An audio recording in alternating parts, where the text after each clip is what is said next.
libo-libong deboto ang nakiisa sa pista ng Santo Niño de Tondo sa Maynila. Karamihan sa kanila paggaling sa karamdaman ang ipinapanata. Nasa frontline ng balitang yan si Gio Robles.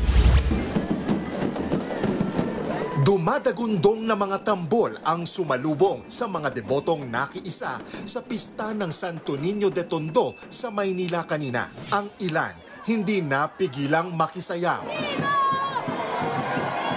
Ang lalaking ito may pintura pa sa mukha habang umiindak. Karamihan sa mga deboto may bit-bit na replika ng Santo Niño. Daan-daang imahen ang binasbasan ng holy water. Dagsa ang mga deboto sa Archdiocesan Shrine of Santo Niño de Tondo. Bukod sa mga replika, mga sanggol ang pinabasbasan ng ilang deboto, gaya ni Margie na ilang dekada ng deboto ng Santo Niño. Bit-bit pa ang apo habang isinasayaw. Panata namin kasi dati yung anak ko sundalo, dito ko lang hiningi, ngayon sundalo na siya.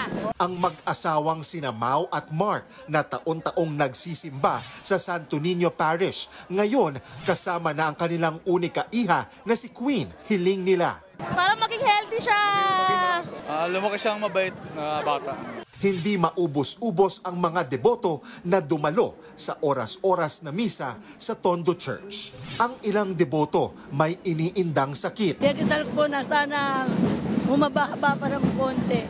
Sa bisperas pa lang ng pista nitong Sabado, umabot na sa 75,000 ang mga nakiisa ayon sa Moriones Police. Dahil sa dagsa ng tao, pinag-iingat ang karamihan para iwas abala. Paalala po, yung cellphone ninyo, wallet, bag, lagay sa harap.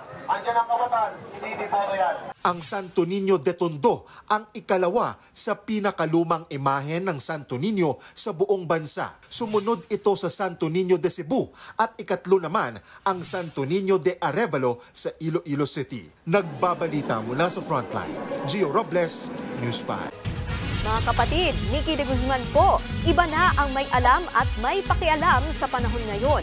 Para sa tuloy-tuloy na balitaan sa Frontline kahit weekend, mag-follow at mag-subscribe sa social media pages ng News 5.